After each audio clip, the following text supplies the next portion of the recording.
I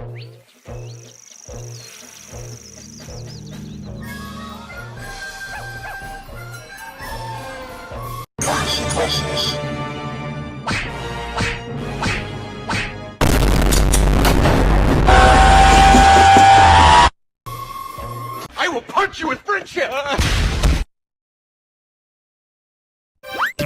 Bro, nobody cares about that.